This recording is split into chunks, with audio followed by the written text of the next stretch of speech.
merupakan putra dari Adipati Tuban, yaitu Temenggung Wilakata. Sejak kecil, Raden Syahid sudah diperkenalkan kepada agama Islam oleh guru agama Kadipaten Tuban. Tetapi, karena melihat keadaan sekitar atau lingkungan yang kontradiksi dengan kehidupan rakyat jelata, maka jiwa Raden Syahid pun berontak. Di antara para demang, hanya sampeyan demang yang menyampaikan upeti di bawah jumlah yang diminta. Penduduk kami banyak orang susah Adipati.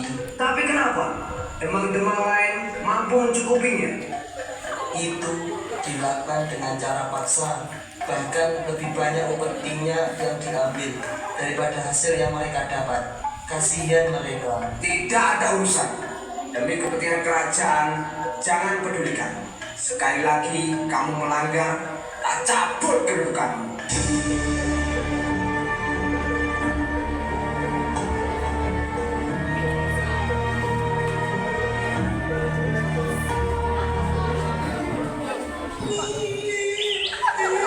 Astagfirullahaladzim. Ada apa?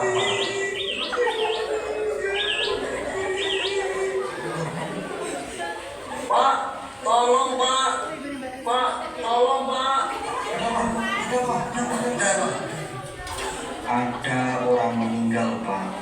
Inna lillahi wa inna ilaihi raji'un. Setelah melihat peristiwa itu, Raden Syahid mulai berani mencuri di gudang penyimpanan hasil upeti Kadipaten. Hal tersebut dilakukannya untuk dibagikan kepada rakyat miskin. Hingga pada akhirnya, dia ketahuan mencuri dan dihukum oleh kedua orang tuanya di gudang penyimpanan. Kendati demikian, Raden Syahid tidaklah jerah, justru malah merajalela. Selanjutnya, dia memakai topeng hitam untuk mencuri harta-harta penguasa Serakah dan diberikannya kepada rakyat miskin. Akan tetapi, situasi ini dimanfaatkan oleh preman yang tanpa tanggung. Mereka menyamar sebagai Raden Syahid, menggunakan topeng tersebut dan melakukan perbuatan yang hina dan keji, sehingga Raden Syahid pun tertuduh melakukan hal tersebut. Karena terbongkarnya kedoknya, sehingga mengakibatkan pengusiran dari Kadipaten terhadapnya. Setelah itu, Raden Syahid melakukan pengembaraan dan bertemulah dengan Sunan Gunung.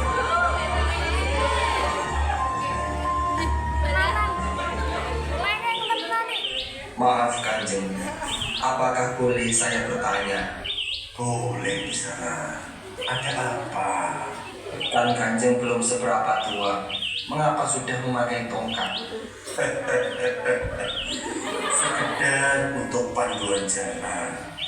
Lebih-lebih kalau hari sudah mulai gelap. Boleh saya melihat tangkainya Kanjeng? Ada apa? Ada apa dengan tangkai tongkat saya? Bukankah sekarang Kisanak sudah melihatnya dengan jelas? Saya ingin melihat tangkai tongkat yang Kanjeng genggam itu. Apa terbuat dari emas? Nanti setelah melihat, Kisanak ingin memilikinya. Sebaiknya tidak usah. Nanti timbul keinginan untuk memiliki yang bukan miliknya sendiri. Astagfirullahaladzim. Maaf Kanjeng. Saya tidak menangisi tongkat itu. Tapi lihat, saya telah mencabut nyawa rumput ini. Saya menjadi pembunuh. Betapa besar dosa saya di sana. La ilaha illallah Muhammadur Rasulullah.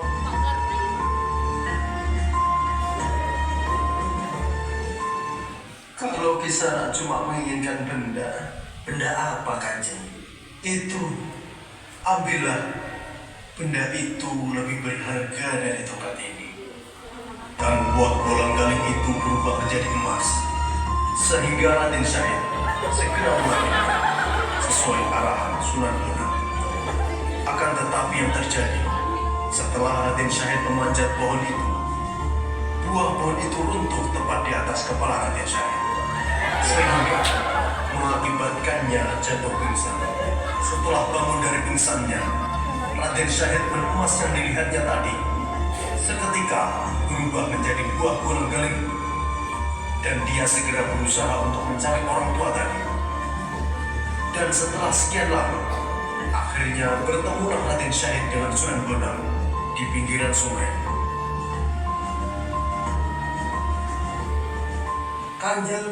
Kanjeng, maaf Kanjeng. Ada apa di sana? Mana guling-gulingnya? Bukan itu yang saya inginkan Kanjeng. Kalau begitu, Kisana menginginkan tongkat bertangkai emas ini. Bukan Kanjeng, saya ingin diwejar ilmu yang Kanjeng miliki. Misalkan daun-daun di seluruh jagat ini dijadikan kertasnya, dan air lautan dijadikan tintanya. Niscaya belum cukup untuk menuliskan ilmu Allah itu di sana. Bukan seperti itu ilmu yang mau saya tuntut. Saya hanya perlu satu titik, yaitu titik harba itu Kanjeng. Baiklah di sana. Tunggu di sini sampai saya kembali. Mustahakan daun Kanjeng. Setelah itu, Raden Syahid mengikuti instruksi dari Sunan Bonang tadi sampai sekembalinya Sunan Bonang. Berhari-hari, berbulan-bulan, bahkan bertahun-tahun, Raden Syahid menunggu tongkat Sunan Bonang sampai-sampai badan dan mukanya tertutup oleh tumbuh-tumbuhan dan lemut. Setelah sekian lama, akhirnya Sunan Bonang menghampiri Raden Syahid dengan tongkatnya itu. Kemudian beliau membangunkannya dengan lantunan iqamah. Assalamualaikum warahmatullahi wabarakatuh. Assalamualaikum warahmatullahi wabarakatuh. Allahu Akbar, Allahu Akbar. Asyhadu an la ilaha illallah. Asyhadu anna Muhammadar Rasulullah. Hayya 'alas shalah, hayya 'alal falah. Qad qamatis shalah, qad qamatis shalah. Allahu Akbar, Allahu Akbar. La ilaha illallah.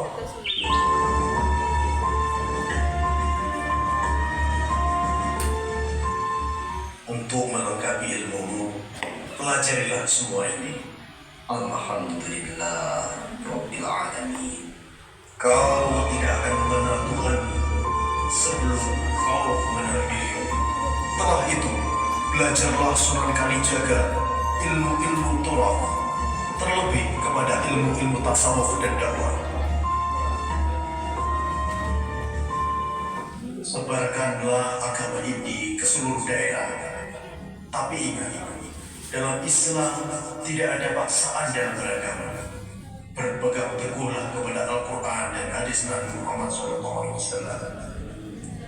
Berjalanlah Sunan Kalijaga ke beberapa tempat untuk menyebarkan dakwah ajaran Islam melalui pendekatan budaya.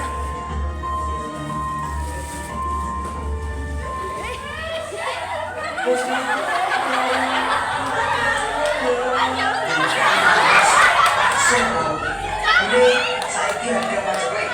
Bukan beras mahal. Iya Pak. Juragan. Pasir di pasir juragan. Pasir. Coba lihat beras yang ada di dalam gudang. Ayo cepat. Lihat semua yang ada di dalam gudang. Begini dong. Berubah jadi pasir semuanya dong. Pasir.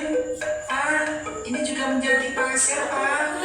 Aduh, semuanya menjadi pasir. Kita melarat Pak. Aduh, berasku jadi pasir. Mati aku. Kasihanilah Doro. Kasihanilah kami Doro. Dan aku sudah siap. Kowe datang malah minta-minta. Kami belum makan Doro. Makan itu pasir. Ambil sana. Apa Doro ikhlas memberi pasir itu pada mereka? Kenapa harus ikhlas segala? Kalau Doro ikhlas dan jika Allah mengizinkan, pasti bisa mereka makan. Saya ikhlas. Silahkan ambil. Mau yang di gerobak atau yang di gudang, ambil aja sesukanya. Alhamdulillah. Terima kasih, terima kasih. Dan seketika pasir itu pun berubah menjadi beras, sehingga dapat dimakan oleh pengemis itu. Dan peristiwa tersebut menyadarkan kepada juragan beras untuk selalu bersedekah, karena di sebagian harta kita itu ada harta orang lain yang harus kita sedekahkan. Itulah dan seterusnya peristiwa dakwah Sunan Kalijaga di tanah Jawa dengan metodenya yang unik tersebut menjadikan Islam tersebar di tanah Jawa dengan mudah dan cepat. Yepo cantik sekali.